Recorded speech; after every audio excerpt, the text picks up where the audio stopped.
तो फ्रेंड्स, हम लोग पिछले वीडियो में वज्रगुणनखंड विधि की बात कर रहे थे और उसी को एक तरह से कंटिन्यू करते हैं। बहुत ही आसान था। क्या किया था हम लोगों ने, x लिखा था, फिर y लिखा था, फिर 1 लिख दिया था। यहाँ पर क्या लिखा था, b1, यहाँ पर b2, c1, c2, a1, a2 और फिर b1, b2 चक्रीय क्रम में आ गया था। और ऐसे करके इधर हम लोग एरो लगा देते थे, तीर लगा दिया, ठीक, और उल्टा भी लगा देते थे। नीचे से ऊपर जब लिखते थे तो उसको ऋण के साथ लिखा करते थे, है ना। तो हम लोग क्या लिखना स्टार्ट कर चुके थे, x बटे b1 c2 minus b2 c1, ये बराबर हो जाता था y बटे c1 a2 minus c2 a1 बराबर एक है 1 बटे a1 b2 और a2 b1। और यहां से हम लोग निकाल लेते थे क्या, x बराबर, ये जो है ये ऊपर आ जाता था। देखिए ये इसके बराबर है तो b1 c2 ऊपर आ जाएगा, ये नीचे आ जाएगा। ये भी हम लोगों ने किया हुआ था। तो क्या आ जाता था, b1 c2 minus b2 c1 बटे a1 b2 minus a2 b1। अच्छा, अब एक केस देखते हैं। कौन सा केस देखते हैं कि जो बटे है, अगर ये बटे शून्य के बराबर हो जाए तब तो ये अनंत हो जाएगा, इनफाइनाइट हो जाएगा। और शून्य के बराबर नहीं हो तब तो हमें पता होता है कि हमेशा ही इन दोनों समीकरणों का कोई एक हल निकलेगा। तो पहले जो स्थिति उसको देख लेते हैं। अगर a1 b2 minus a2 b1 ये शून्य के बराबर नहीं है, ठीक है, पहली स्थिति, तो क्या हो जाएगा, a1 b2 बराबर a2 b1 नहीं होगा, क्योंकि नहीं है ना, इज नॉट इक्वल टू की बात कर रहे हैं हम लोग। अब इसी को लिखेंगे तो क्या हो जाएगा, a2 के इधर ले आइए, b2 के इधर ले जाइए, तो हो जाएगा आपका a1 but a2 is not equal to b1 but upon b2। ये वही चीज निकल करके आ गई, समझ रहे हैं आप। देखिए हम लोगों ने जब इसको स्टार्टिंग में देखा था, ग्राफी विधि से हल करने की बात की थी, तो ग्राफी विधि में हम लोगों ने देख लिया था कि अगर a1 अपॉन a2 बराबर नहीं है b1 बटे b2 के, तो उस स्थिति में हमेशा ही जो भी समीकरण योग में दे रखा है उसके क्या होता है, उसका कोई एक हल होता है, कोई एक यूनिक अद्वितीय हल होता है। और वही चीज, यही चीज को आप घुमा फिरा करके देखो, इसमें क्या करो, b2 के इधर ले गए, इसको इधर ले आए, ठीक है, मतलब सॉरी b2 के यहां ले गए तो a1 b2 हो जाएगा, और इसको इधर ले आए तो ये चीज लिख दोगे, इसी में आप माइनस ले जाओगे। तो जो ये चीज लिखी हुई है ना, वास्तव में ये चीज हम लोग पहले ही लिख चुके हैं, लेकिन उसका रूप बदल गया है। क्या हो गया है, रूप बदल गया है। आपको बात समझ में आ गई है। और आप ध्यान दीजिए कि जब हम लोग y का मान निकालते हैं तब भी बटे में अपने को यही मिलता है। तो दोनों ही कंडीशंस में ये शून्य के बराबर नहीं है, तब हमें एक अद्वितीय हल मिलेगा। तो जब ये शून्य के बराबर नहीं है तो क्या होगा, एक अद्वितीय हल।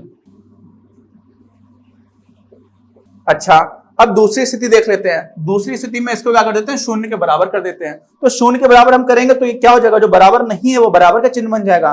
तो बराबर का चिन्ह जैसे ही बन जाएगा तो हमें मिल जाएगा, क्या मिल जाएगा, a1 बटे a2 बराबर b1 बटे b2। अब जब ये स्थिति आती थी तो हम लोग दो स्थितियां देखते थे। एक स्थिति होती थी कि ये दोनों ही c1 c2 के बराबर हैं, या फिर c1 अपॉन c2 के बराबर नहीं है। तो वो क्यों देखते थे उसको भी हम लोग एक बार समझ लेते हैं। अब देखिए, अगर ये a1 अपॉन a2 और b1 अपॉन b2 बराबर हैं, तो उस स्थिति में मान लीजिए इसका कुछ मान है k, है ना। और इसका मतलब क्या हुआ कि आपको जो प्रथम समीकरण था, प्रथम समीकरण आपका क्या लिखा हुआ था, वो लिखा हुआ था a1x धन b1y धन c1 बराबर 0। यही तो स्टैंडर्ड फॉर्म होती है।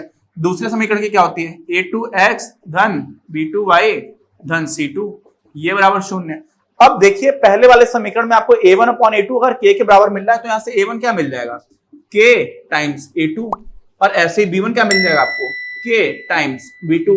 अब इसका मतलब हुआ कि a1 और b1 की जगह आप क्या लिख सकते हो, k टाइम्स, k आप कॉमन ले लोगे तो आपको लिख दो, आप पाओगे a2x धन b2y धन, हम पहले समीकरण की बात कर रहे हैं, a1 की जगह आपने k a2 रख दिया और b1 की जगह b2 k रख दिया, तो k को आपने बाहर ले लिया तो आपको ये मिल गया, प्लस क्या मिल गया आपको, c1 बराबर 0।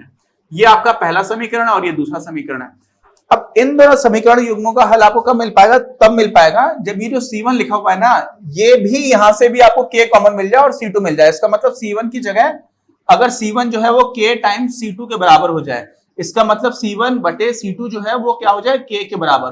और k के बराबर क्या क्या हम लोगों ने माना रखा हुआ है पहले से, a1/a2 बराबर b1/b2 बराबर k, और k के बराबर c1/c2 आ गया।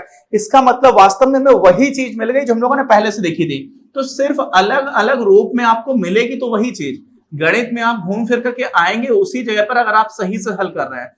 तो ये जब आपको मिल जाएगा तो क्या हो जाएगा, समीकरण का हल निकलेगा, और वास्तव में उस स्थिति में ये दोनों एक दूसरे पर निर्भर डिपेंडेंट इक्वेशंस होंगे, डिपेंडेंट आश्रित समीकरण होंगे, और इस वजह से क्या हो जाएगा, इस दोनों समीकरण युग्म के अनंत हल निकलेंगे, क्योंकि वास्तव में दोनों एक ही संपाती रेखा को निरूपित कर रहे होंगे।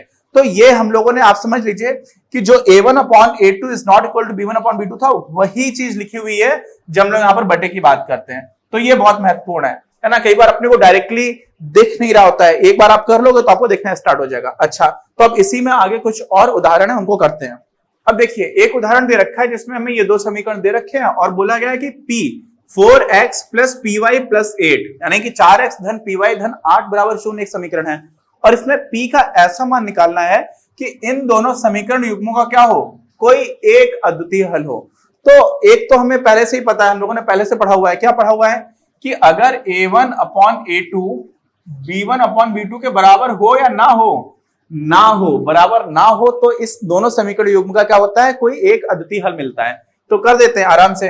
और वैसे ठीक है, इसमें ये 2x 2y प्लस 2 लिखा हुआ है, 2 आप हटा भी दोगे तो x प्लस y प्लस 1 बराबर 0 वो इक्वेशन भी हो जाएगी, लेकिन उसकी जरूरत है नहीं। यहां पर आराम से देखिए, अब क्या हो जाएगा, 4/2 बराबर ना हो किसके, p/2 के। तो यहां से क्या मिल जाएगा, ये आपको 2 मिल गया, 2 से गुणा करेंगे तो 2 से 2 इधर से भी काट सकते हो, ऊपर वाला भी काट सकते हैं, कोई दिक्कत नहीं है। तो p4 छोड़ करके कुछ भी हो ना, कुछ भी, तो क्या हो जाएगा, इन दोनों समीकरणों के कोई एक अद्वितीय हल ही मिलेगा। इतना आसान है, हो गया प्रश्न। अगला प्रश्न करते हैं। अब हमें ये दो समीकरण दे रखे हैं और इन समीकरणों में पूछा गया है कि k का ऐसा मान बताइए कि इन दोनों समीकरण युग्म के अपरिमित रूप से अनेक हल हो। क्या हो, अपरिमित रूप से अनेक हल। तो इसमें क्या कंडीशन होती थी, इसमें होती थी a1/a2 जो है वो किसके बराबर हो, b1/b2 के, और साथ में ही किसके बराबर हो, c1/c2 के। आगे बात समझ में, c1/c2 के बराबर भी होना चाहिए। तो अब क्या करेंगे, अब देखिए इसमें आप देखिए पहले में क्या लिखा हुआ है, k/12, दोनों का x का गुणांक देखिए, है ना। फिर y का गुणांक 3 है, यहाँ पर y का गुणांक क्या है, k, तो 3/k ये बराबर होना चाहिए। लेकिन साथ ही में यहां पर ये माइनस है ना, तो माइनस यहां पर लिख दीजिए, -k-3/-k, तो ये माइनस के हट गया। ये तीनों ही क्या होने चाहिए, एक दूसरे के बराबर होने चाहिए। क्या होने चाहिए, एक दूसरे के बराबर। तो ऐसा करते हैं, पहले इन दोनों को एक बार हल करके देखते हैं, फिर हम लोग आगे बढ़ेंगे, ठीक है। तो पहले क्या करते हैं, इन दोनों को हल करके देखते हैं, इतने को। तो इतने से क्या हो जाएगा, ठीक है, इसको मान लिया ये हम लोग पहला हल कर रहे हैं, तो k इधर आ जाएगा तो क्या हो जाएगा, k², ये बराबर क्या हो जाएगा, 12 से 3 को गुणा करेंगे 36, तो k की घात 2 36, यानी कि किसी का वर्ग 36। और ये तो बड़ा आसान है, 6 6 36 है ना, 6 6 36। तो यहां से k का जो मान आ जाएगा वो क्या आ जाएगा, 6 आ जाएगा। हो गया उत्तर, है ना। नहीं, 6 है और -6 भी तो हो सकता है। -6 का आप -6 में गुणा करेंगे तो क्या हो जाएगा, वहां से भी आपको क्या मिल जाएगा, 36 मिल जाएगा जब आप उसका वर्ग करेंगे। तो इसलिए जो इसका उत्तर आएगा यहाँ से +-6 आएगा। लेकिन ये तो सिर्फ एक तरफ से भी हमने हल किया है, अभी हम आगे वाला भी हल करके देखेंगे। और जब दोनों में ही k का ऐसा कोई मान आ जाए जो दोनों ही तरफ संतुष्ट हो रहा हो, तब हम वो वाला मान लेंगे। तो अब क्या करते हैं, अब हम लोग दूसरा वाला मान देख लेते हैं। तो दूसरी वाली कंडीशन में क्या है, दूसरी वाली कंडीशन में 3/k जो है वो k-3/k के बराबर है। तो इस वाले k को हम यहां ले गए, इस वाले k को यहां पे ले गए, तो क्या हो जाएगा, 3k बराबर k गुणे k-3। और वास्तव में k और k को हम पहले भी काट सकते थे। अच्छा, तो यहां से अपने को मिल जा रहा है k-3 बराबर 3, तो यहां से आपको क्या मिल जा रहा है, k बराबर 6। ये ऋण 3 है, ये इधर आ जाएगा। तो एक बार आपको मिल रहा है कि 6 हो सकता है और ऋण 6 हो सकता है, दूसरी बार क्या मिल रहा है कि k 6 होना चाहिए। तो अब समझिए, ये उत्तर बता रहा है कि k का मान 6 हो या ऋण 6 हो, और ये बोल रहा है कि k का मान सिर्फ 6 हो। तो दोनों में जो कॉमन है वही उत्तर होगा हमारा। क्यों, क्योंकि दोनों ही कंडीशन सेटिस्फाई होनी चाहिए ना, ऐसा तो नहीं कि सिर्फ इससे काम चल जाएगा, ये भी होना चाहिए। और इस वजह से क्या हो जाएगा कि हमारा उत्तर क्या हो जाएगा कि जब k आपको 6 के बराबर रख दोगे यहाँ पे, तो आपको जो भी समीकरण मिलेंगे ना वो एक दूसरे पर डिपेंडेंट मिलेंगे। कैसे मिलेंगे, डिपेंडेंट। और इस वजह से उन दोनों समीकरण के अपरिमित रूप से अनेक हल होंगे, है ना। अब देखिए, हम लोगों ने इसका जो भी अपनी थ्योरी वाला पोर्शन था कॉन्सेप्ट समझने का, वो पूरा कर लिया, सारे उदाहरण भी कर दिए। अब इसी पर बेस्ड जो हमारी एक्सरसाइज है, प्रश्नावली है, उसके सारे प्रश्नों को हम लोग अपने अगले वीडियो में करेंगे। इसमें एक ही जगह पर जो नोट्स आता था वो आता था क्या, a1b2 माइनस a2b1 ये शून्य के बराबर नहीं है या शून्य के बराबर है, तो क्या क्या स्थितियां बनती थी जो हम लोग पहले ही पढ़ चुके थे, बस उसका अलग तरह से अलग रूप में लिखा हुआ है। तो बस ये बात ध्यान देने की थी। बाकी हम लोग अपने अगले वीडियो में एक्सरसाइज की बात करेंगे। मिलते हैं अगले वीडियो में। अपनी क्लास का उद्देश्य आप सभी के लिए आप ही की भाषा में गुणवत्तापूर्ण शिक्षा उपलब्ध कराना है। कक्षा 12 तक के सभी प्रमुख विषयों पर हम वीडियोस बना रहे हैं और कुछ विषयों पर वीडियोस आपके अपने चैनल अपनी क्लास की ही अन्य प्लेलिस्ट पर अपलोड भी हो चुके हैं। ज्ञान के प्रकाश से देश को सशक्त बनाने के हमारे इस प्रयास में इस चैनल को सब्सक्राइब करके और लोगों के साथ शेयर करके अपना बहुमूल्य योगदान जरूर दें। पढ़ेगा इंडिया तो बढ़ेगा इंडिया।